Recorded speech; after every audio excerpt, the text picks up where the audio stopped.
Today we have Dr. Ursula Kaman on again. This is your third time on the podcast with me, and I'm really appreciative. Ursula, as we've said before, but just a quick reminder, is a premier numismatics scholar in the world. She lives in Germany, and she's known throughout Europe and the rest of the world for her expertise in ancient coins, medieval, all the way up to modern coinage. And it's just great to have conversations because Ursula and I touch on subjects that American consumers really don't understand. American coin collectors don't know the European coin market, and we feel, Ursula and I believe, both feel that the European coin market doesn't quite understand the American consumer. So this is our attempt to bridge this, and today in our third podcast, we're going to talk about numismatics as an investment, which is an interesting thing, and we'll get into it more later. It's always been a little bit of a taboo subject to say such a thing, at least for me, but I've warmed to the idea of numismatics as an investment. So Ursula, welcome, and thank you for coming today. It's a pleasure.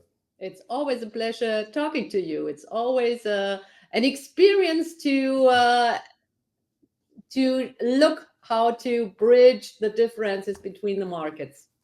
Yeah, absolutely. Before we dive in, what have you been doing for the last couple of weeks? What's going on in your world? In my world, I had a wonderful trip to Italy, visiting some of the most marvelous places where once a long time ago coins have been struck. And lately, last week, I had a very interesting experience in Zurich because the Zurich auction house Syncona, they had their 100th auction sale. They have been around now for a little bit more than 14 years. And within these 14 years, they have set up 100 auction sales. You might not know it, but Syncona holds the record prize for the most expensive coin ever sold in Europe. Really? With 3.6 million of Swiss francs, which can't really compete with American results, but it's not too bad. It was for a Russian coin. They had marvelous auction sales in the past on British coins.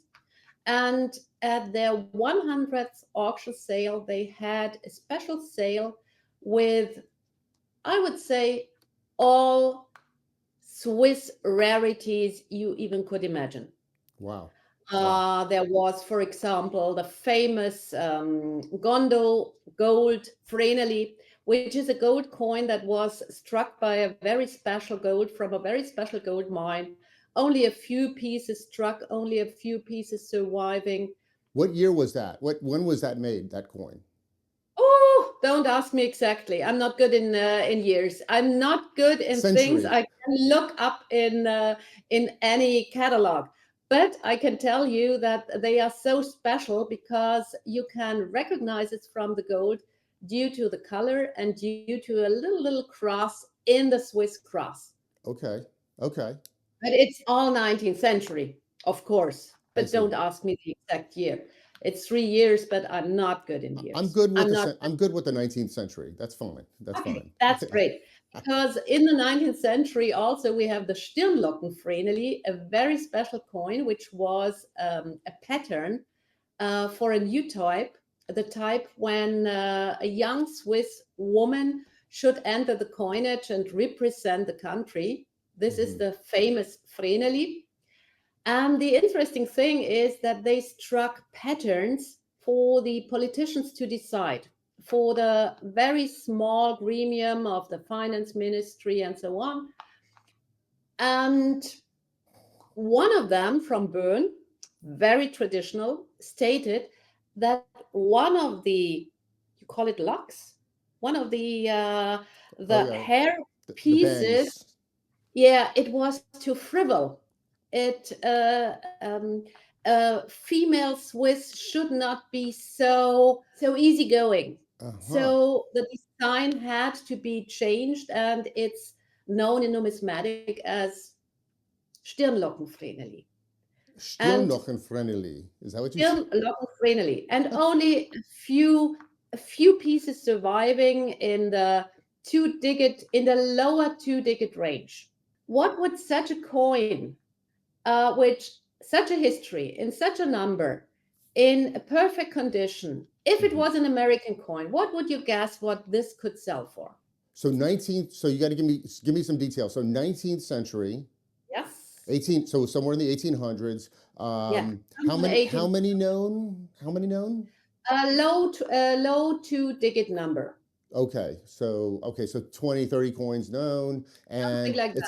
it's made of gold. Of course, it's made of Okay. gold. How many ounces of gold about is it? It's a 20. It's one of these small European sized pieces belonging to the Latin Monetary Union. Okay, so about a tenth of an ounce of gold, maybe? No, I would say a quarter of an ounce. A quarter ounce of gold. Okay, so like a $2.50 gold piece from the early 1800s. Very special, very good story. We love a story in coins, so we love that she was showing too many locks of hair. That was too suggestive. So I would say, this is like an early classic 2.5. And is the condition really good? Yes, Was it really good. fleur de coin or whatever you say? Yes. So we're calling this about if it was an American coin, probably about 100,000 to 250,000, maybe in that region. You know. So in Switzerland, you are selling that also for 200, 220,000. So this was the Okay. result. I thought it could bring more. It could bring more because it's so rare and the story is so nice. But in Switzerland, you don't have the what you have in the American market. You have not so many investors. It's still a classical collector market. Sure, So sure. people, One of the things that comes up a lot in value in valuation is demand. My father had a story where we call in coins we'll say things are rarity one through in American coins we say rarity one through rarity eight. And rarity one is common, and rarity eight means there's one or two known, and then unique is the next level. So my dad would say something about, we would have these, somebody would have a conversation, oh, my coin is so scarce, it should be worth more. And he'd say, the coin could be R7, but the collector is R8. So you want this balance where there's more collectors than coins exist. And so what we've seen in the American market is that there's just a growing number of collectors who can afford very expensive coins. And so I can estimate with you that that coin is worth, 100 to 250,000. But if it graded NGC, Proof 67 Ultracam or whatever at the top, and then it's the finest known. So we value finest known so much more than in Europe, I believe. So then it's $1 million coin. All of a sudden, a coin that I could estimate without a sophisticated grade market. So there's another place where the American market is different than the European market, is that we have a sort of geometric price curve when it comes to valuation. So a coin can be worth in low grade $20,000, and then in the next high grade is 50,000, and then it could go to $1 million very quickly if there's just one or two known in the finest grades, and that's kind of makes it exciting. So that's interesting, and that's awesome that you went to this great auction. We could talk a long time about that, but just for the sake of expediency, uh, did the auction do better overall than you expected? Like than the auction house expected? I don't know. I think it did very well. It were decent. It were very very sound results. But when I look at the rarity of the coins, when I look at the condition of the coins, for example, there was a 100 franc piece of. There is only one 100 franc piece in Switzerland, and this was the finest known, not graded, not, and it made the same price as all the others, or a little bit more than all the others. But this curve you are describing does not exist here in Europe in the same way as it exists in the United States. Okay. And what year is that coin made? Once About again, he asks me for 20th for century? Yeah, 1924. that's I fine. I'm not That's fine. sure. No, but that gives me the ballpark. So now you're talking about a St. Gaudens, right? We're talking about a 1 ounce gold piece, 100 franc. It's a beautiful coin. These beautiful large Swiss gold coins, as Ursula said, they're really rare, and it's amazing that people don't value them properly for the grade. But that's the opportunity. So let's just jump from that conversation now into this other conversation about investments, because if you are the way I'll lead this conversation is just to say that I never believed that we should talk about coins as an investment. That was the way my father raised me. In 1986, when PCGS was formed, I know David Hall would go out of his way to explain to people that, because you had to be very careful with the SEC, getting into the industry and regulating it. So we said, don't call coins an investment. Just say it's a good store of wealth. Let's just talk about them. And I think that's still the best way to talk about them. But it's been a very good investment for collectors who've done it the right way. So if you doing it the right way has always meant working with an expert, not just going on eBay or just randomly picking things out. Make a relationship with a coin dealer or coin expert. A consultant like Ursula is someone who you need as a guide to understand this very complicated business. So you enjoy the hobby. You can put big resources into this hobby for sure, and then you get the return on investment. But if you just go in speculating, if you just say, you're going to go to this, you're not going to know that this rare gold coin is going to sell at a fair price like it did last week. But if you're always there and you're always in this market and you buy coins that you love, you're going to do just fine. It's just practical advice.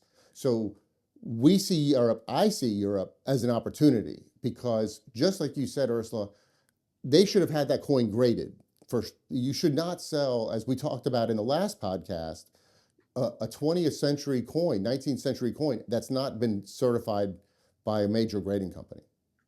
I think it's so interesting that you are insisting that coins shouldn't be an investment, because I adore coin collecting, and for me, investment is always it comes second in the row. It's not the important thing.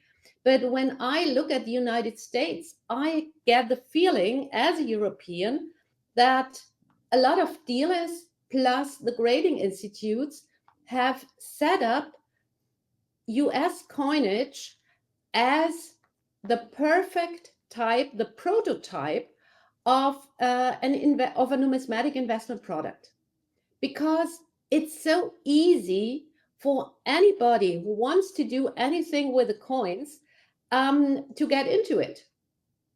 When you look at it, third-party grading democratizes the business. So when they created, when PCGS came out in 1986 and started, and then NGC quickly followed, what happened, the revolution that occurred, and it didn't go smoothly at first. It was not, accepted by the major American dealers and so on, but, it's all grown into it. But what the point is that it democratized the business, because, I guess in 1986, I'm 17 years old, going to national coin shows with my father, and every coin we had was ungraded.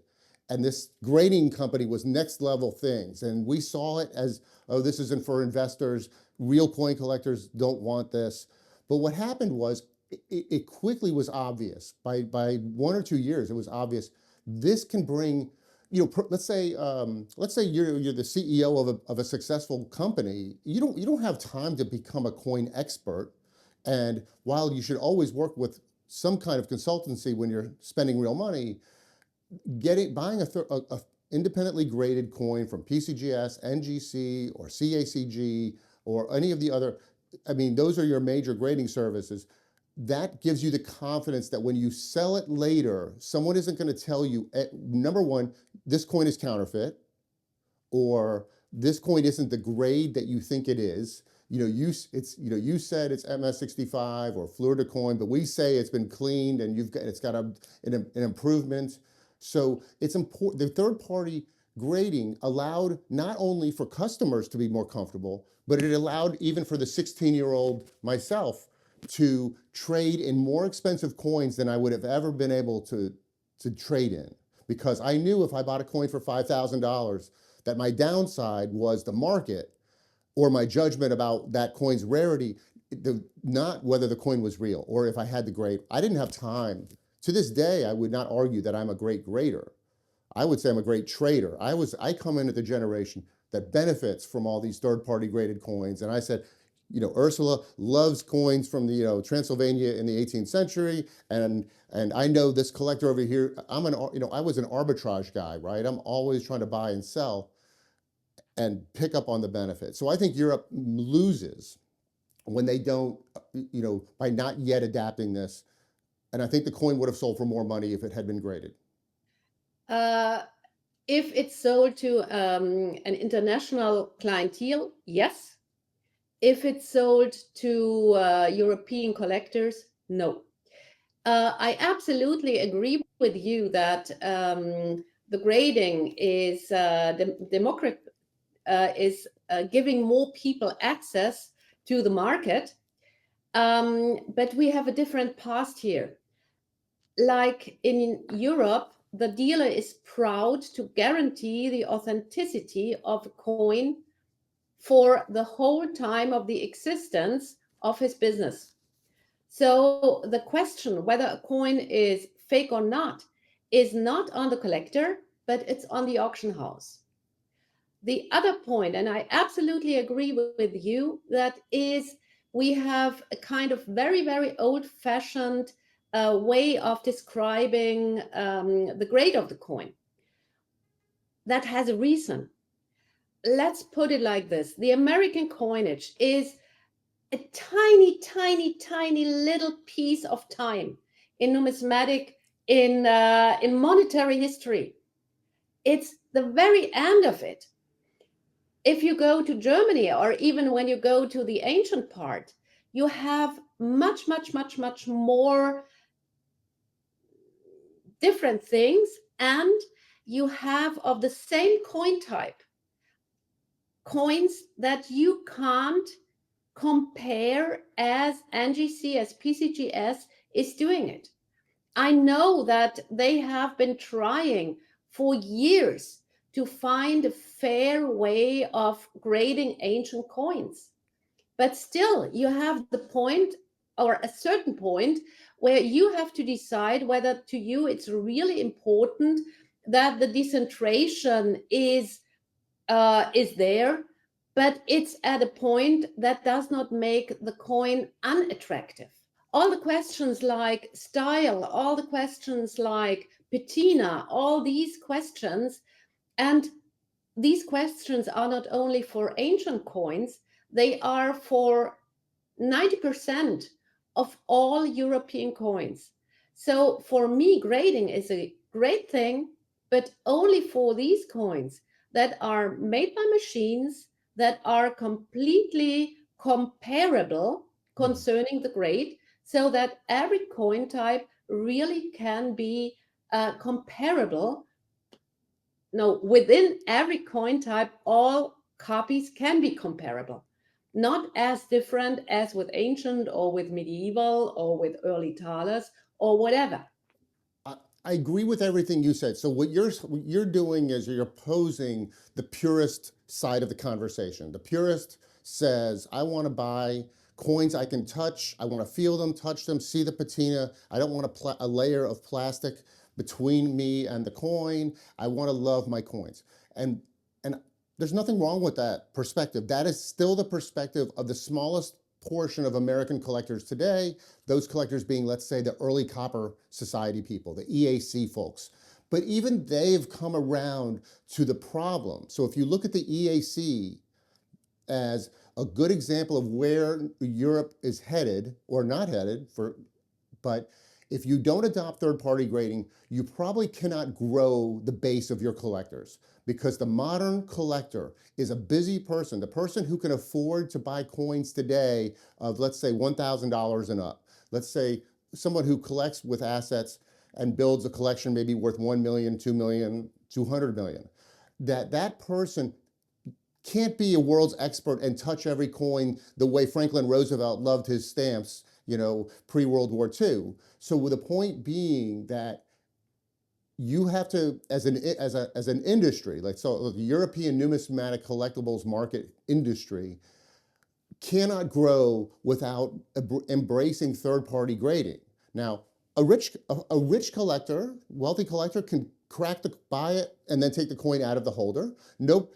In the 1990s, I saw that all the time. Some of my wealthiest customers You know how to do it. I have take done it everything out.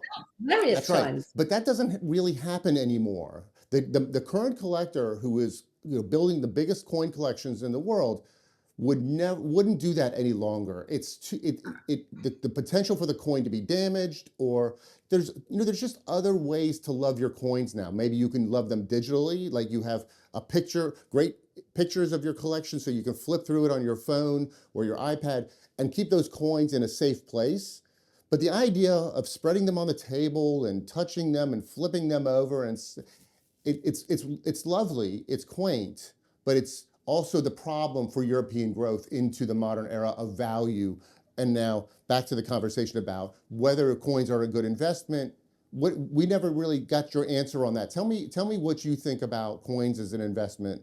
I want to get back to the problem that you have such a short history and have a different point of view of it.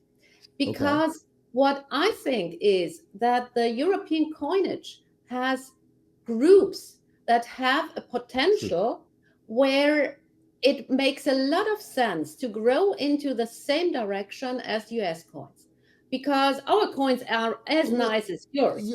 We're a very young economy, for sure. And the colonial collectors are the closest that we have, right? The colonial coins. But honestly, the collectors that really drove the market on colonial coins, they've passed away now, like Partrick and people who had, Newman. These collectors, when they died, what happened to their coins? They were slabbed. Look, you have so few fields of collecting in the US. We have millions of collecting fields, which means that it makes a lot of sense for investors to choose a collecting field that is easy to handle, like US coins. And there are collecting fields which will never, ever become something like an investment, because they don't fit the pattern. They don't work as investment. And this means that these coins will, it doesn't make sense to have these coins graded, because there will be no difference in the price. But they're not even part of the conversation then in investing. We should. It's a good point, and I would say the same thing for American coins. Anyone who is interested in collecting American coins should focus on something. If you love Buffalo nickels, then focus on Buffalo nickels. You can, after 10 years, you can say, okay, I've had it with Buffalo nickels, I'm going to evolve into Washington quarters or even shield nickels.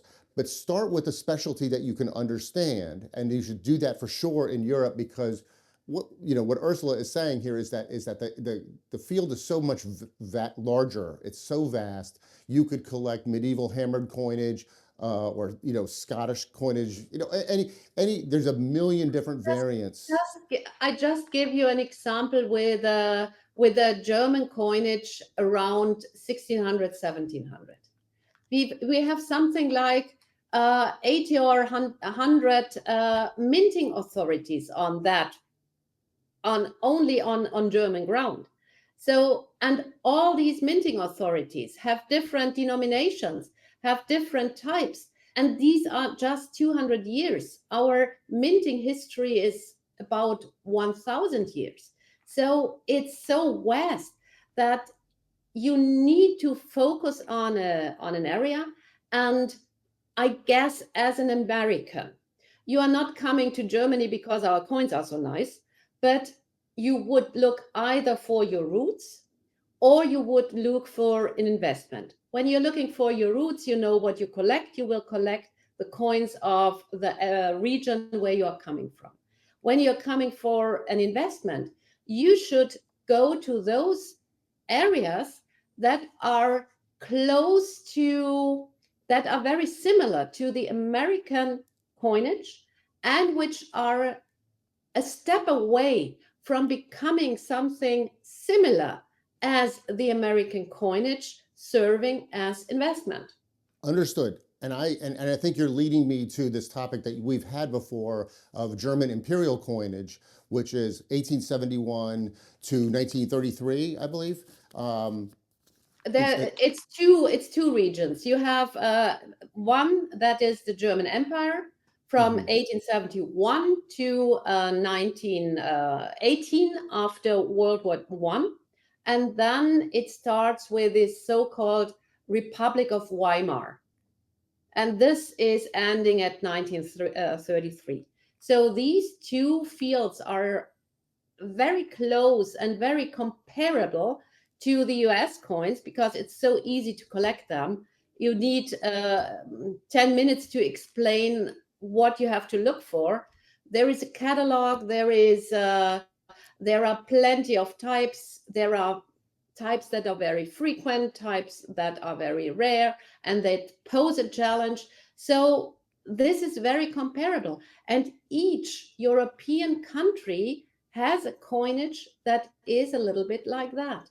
Right. So I agree. A good entry point, and a place that is, to my mind, incredibly underrated in terms of value are these coins. I mean, the Swiss coinage of even today, I guess you call them Helvetias, but the denominations as they were on those German empire coins of 1871, the denominations match American coin sizes. Like you've got a dime-sized coin, and you've got a quarter-sized and a $50. And we, as American collectors, can appreciate that. They have the same in France, and they have the same in Switzerland, and I'm sure in England, of course, they have that.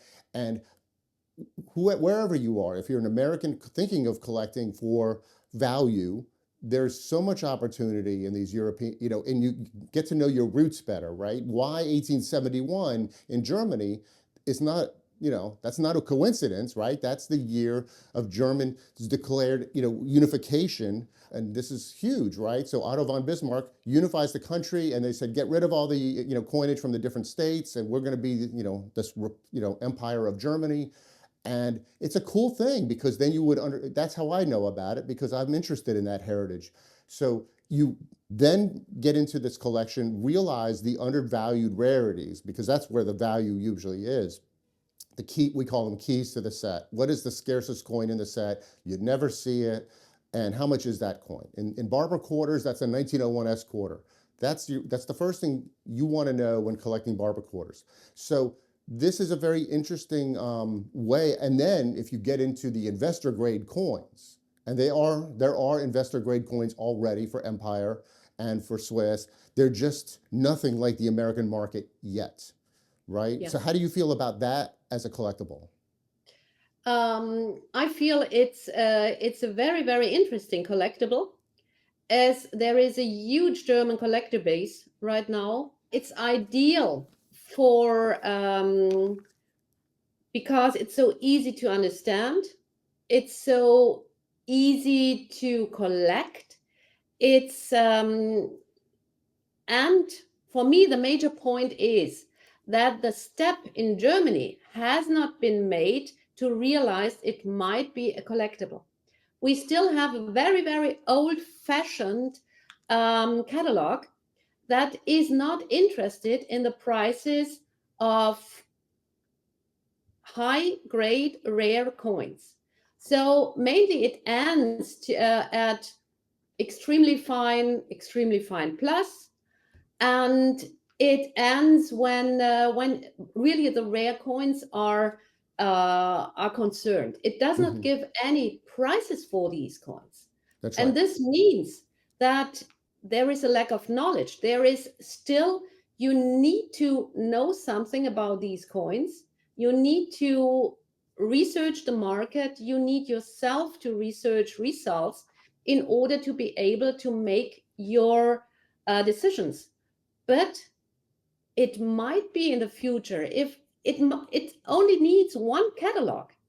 Right. So that's a great, nod to us at Whitman and Gray Sheet, because I think one of the reasons that collecting United States coins is so strong and robust. And we got through COVID, we get through ups and downs of the stock markets, and we always just keep on trucking, as it were. And I think the main reason is that the gray sheet and the red book exist. I think these two products, which of course we control and we now publish, but we are just standing on the creators of these products before us, and we've been lucky enough to have them and foster them. But we want to bringing this kind of clarity to the collectible is not available. It's not available even in sports cards anymore. People don't really have a good guide that they can rely on in sports cards, or certainly sports memorabilia or art. Imagine fine art, and how much is a Van Gogh worth, or how much is a lesser painter worth? It's all you have is some auction records, but you don't have an industry guide unless you're an expert. And that's what, if we could bring these kinds of guides to the German market or Swiss and French, like for example, the Red Book Guide to German Empire. You and I have talked about this project. We will do it. We will definitely do it. So we need to have this kinds of projects. And Patrick and I are already working on Canada. Canada has a good guide, the Charlton guide, but we also think that we could it's a little confusing to me. So the Red Book of Canada, the Red Book of Mexican coins would be amazing. I mean, there's such a huge number of Mexican coin collectors in the United States, but Empire Germany, any other countries you and I have discussed. There's a good British catalog. Our friends who have, Coins of England is a great book, not worth trying to publish against that book. It's that good. But every country should have such a thing. Yes, it should have such a thing that is adapted to modern collection habits, which is the old book not at all. It even does not give different years and different mints a different number. So it's all the same number, and it's very, for people who are first seeing it, it's very confusing. I think it does not make sense to make a catalog of the complete German coinage or of the complete Italian coinage, for example. Italy shares a lot of features concerning the coinage with Germany. Like you have all this early coinage that is issued by a lot of different minting authorities in a lot of different denominations and so on and so on. But at a certain point, when Italy unifies, then you have all put together and you have a coinage that you can use in the same way as US coinage. Absolutely. And this would make sense. It would make sense to concentrate. And another thing that's part of this whole, we call it a food chain, right? How do you build collecting? How do you make collecting more interesting? Again, at Whitman, we've always had these folders, these blue folders that people collect pennies and Buffalo nickels. And the Buffalo nickel collector of 1965 is the wealthy business owner of 2025 who now collects wonderful Buffalo, the gems, and they want them in slabs now. But the album is part of the food chain, and it really occurs to me that other than I think the €2 coins in Europe, that I don't see albums for everything. Like everybody should see an album for the German 25 mark or whatever.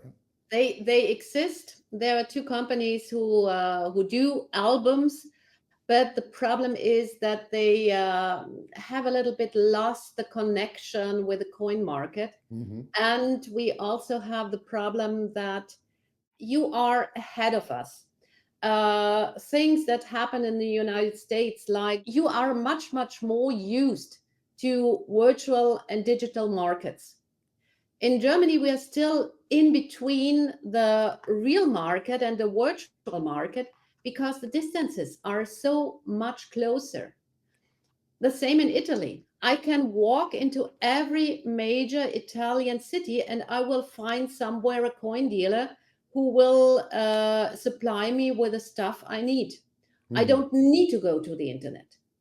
And right. Especially children, that's the way they normally come into the business. They don't go to the internet and look for cool stuff about coins, but they normally meet somebody who, hey, Well, listen, I mean, we've already evolved though, as you said. What happened is that's the way I grew up. I went to coin shops with my father and then went to coin shows and moved on and on. And then, as you say, our market has adapted to the internet more quickly. And that again is part of the third party grading, because without third party grading, you mail your coin and then the guy wants to return it or he switches it. How do you know? The third party grading has the slab and the serial number. Much easier for commerce to exist, maybe not in the most purest way for collecting, but it allowed for growth of market. And how Europe gets there, I don't expect they should get there the same way as us, right? That would be a very American centric view. Oh, that you'll be just like us soon. You'll be your own version of it, but somehow it has to happen for your market, for the rare coin market to really exist. But if it does happen, it could explode, Ursula. The value of coins could explode for 19th and 20th century coins. I absolutely agree. I don't think that all 19th, 20th century coins prices will explode because especially at the second half of the 20th century, the numbers are so huge that it's too huge to attract a lot of investors. On the other hand, I see that in Europe, the orientation is much, much more based on nations. We are smaller nations. Like the US is bigger, the US has different distances. Here it's very, very regional. So I absolutely agree that we will develop in our own way, but we have to develop very, very soon because a lot of our traditional institutions don't have young people to join them. Yeah. Like we used to have in every city a really, really decent coin club. Doesn't exist anymore. Do you know what attracts young people, Ursula? Money. Yeah. They want to make money. They want to make a living. They want to sell. So they sell watches, or they'll sell, young people who are collectible minded have gotten into the rare coin business in a very surprising way. Starting about COVID, before COVID, I would say this industry almost feels cooked. Everyone's getting older every year, and we don't have new blood. Even companies like eBay would speak to me in a consulting manner and ask me my thoughts on the matter, and I would say, it's just getting older and older and older. I don't see a great future. And then COVID comes along, and these kids figured out how to use the internet to sell coins. They use Instagram or they use WhatsApp. How do you use WhatsApp to sell a coin? That didn't make any sense to me. I thought I just talked to my family with WhatsApp. They are making money, and they're going now to coin shows or joining groups. And we've built in the American coin societies, there's like 3 or 4 major groups catering to young numismatists, dealers, kind of mentoring programs like we have at the PNG, or Stax Bowers has a program, and Whittier University, ANA, summer seminar. There's all these opportunities to give kids a career in a world of AI. You can make a living in this modern way that old fogies like us don't get. We don't understand how to sell coins on WhatsApp or Whatnot, which is this kind of live TV way of selling coins. It's not for me, but it's amazing. And so what I'm saying is that if that happened in Europe, if we could infect the youth of Europe and say, here's a way to make money, now you have to understand history, you have to understand commerce, you're using eBay. I think the European, I think there's opportunity, but that's what's important, right? Because they sell to each other. They become part of the ecosystem. And this is one of the big problems here in Germany, because the young coin dealers normally don't come from the collector and from the I don't know how I shall call them, from the establishment. Establishment. Yeah, our young coin dealers, they are coming from the universities. And the Okay. problem is that at the universities, they will learn a lot about traditional techniques, how to explore coins, how to tell their history, how to do scientific work with them. But there is no connection to the modern world and to the idea of making money with selling coins. Right, right. Well, you're describing sort of coins as art pieces of history or Yes. coins as history degrees. We don't have that problem in the United States. To my knowledge, there's not a single degree at a major university. I know you could get a PhD in numismatics through history classes at, say, Brown University or something. But either way, um, we don't teach kids about coins at university, right? What we do is we spit out a business kit or some humanities, but the coin dealers, the young coin dealers that I am meeting are they're internet savvy in a way that's 5 years old or less in terms of the internet. They're going to take advantage of AI in some manner, and they're going to build websites quicker. They're going to put their coins in 40 places at once on a market. So the old coin dealers benefit because they sell to the younger guys who then find an audience that the older guys couldn't find. And it's just a very interesting modern part of our cycle that this has occurred. And so when we talk about, again, just going back to the differences in the European market, when this happens, hopefully this happens in Europe, this all could explode because in Europe, just like in the United States, I know a lot of kids in their 20s, everywhere from 16 to 25 in this group of young numismatist dealers that have found a good living here. Some of them are choosing not to go to college now. They're saying, I'm making so much money. Now, this happened once before. It happened around 1980. Yes, And it happened. It happened in Europe also in the 1970s. In the late 1970s, a lot of the big auction houses were founded exactly by people who mhm. started earning their money for the university by selling coins. And it would be great if that happened again. Let me tell you, Jim Halpern went to Harvard for one semester. Jim Halpern, co-founder of Heritage Auctions, one semester at Harvard. John Albanese, co-founder of PCGS, founder of NGC and CAC grading, one semester of college. Mark Salzberg, same story. I mean, I could go on and on. This is basically the class of 1980. Do I go to college? Do I not? No way. Why would I waste my time, learning from books when I can make money as a coin dealer? I'm not advocating for that, but we're seeing this again. We're seeing a group of kids who say, this is too good. I'll get back to college later, or I'll do it in college. I have the feeling that kind of that right now is also typical American mentality. I always admire the way of thinking you have and the willingness to take risks. We experience here in Europe and especially in Germany right now um, the exact opposite.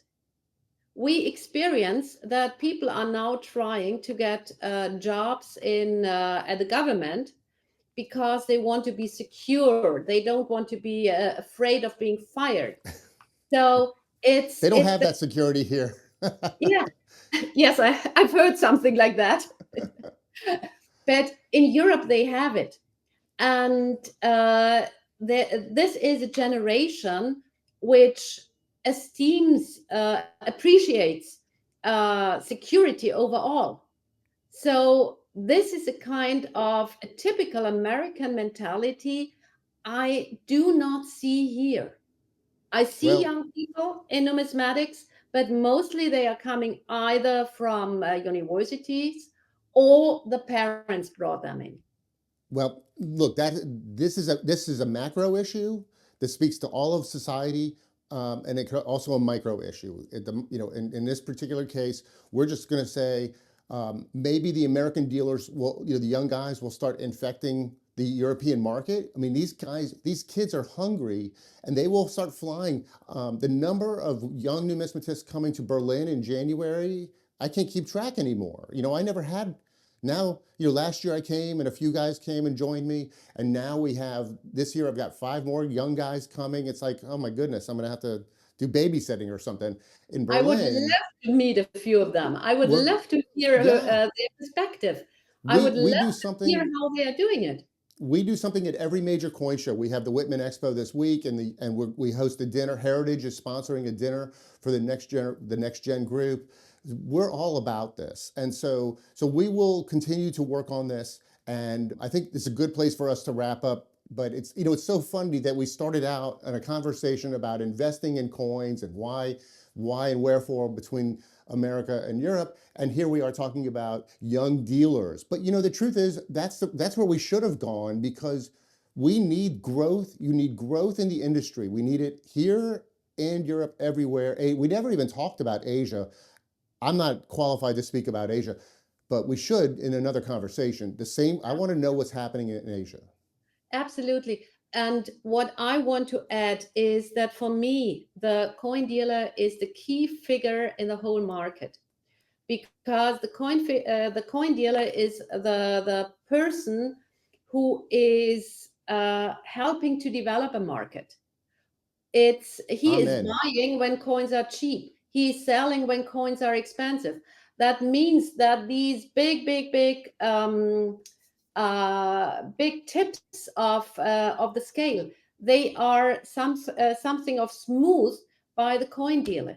That's And right. The coin dealer is the market maker. So if you're a stock trader, when you sell your Apple stock, you hit the button and it sells immediately, because there's not another buyer. There's a market maker company that always says, I will own that stock at that price. And the coin dealers function in this role. And without coin dealers, the market is free falls. We see again, the fine art market, a painting sells for 40 million, then it sells for 2 million. There's no market makers in that world.